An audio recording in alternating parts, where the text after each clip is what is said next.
I'm very happy that I I chose to take the time out, because it's not, my time is limited at the moment, and 2 days is a lot of time, but it is so worth it. The most important thing that Brit has taught me is how important my story is and how important everyone else's story is as well. By telling my own stories, I've also been able to reflect on what I've achieved in my life so far, which I don't normally think about. And I think that's something I would carry on doing, because it's also important to reflect on life, so you can either celebrate your achievements or also think about things you could have done better as well.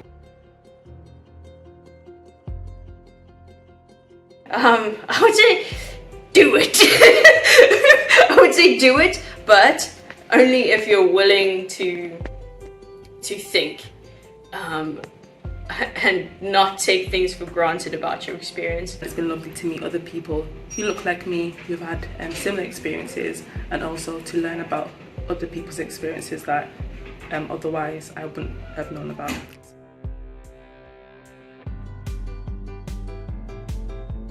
I think the word I would use is insightful. When I say therapeutic, I'll say therapeutic. I think it's really nice just to be open and vulnerable without fear. Inspiring. Thank you very much.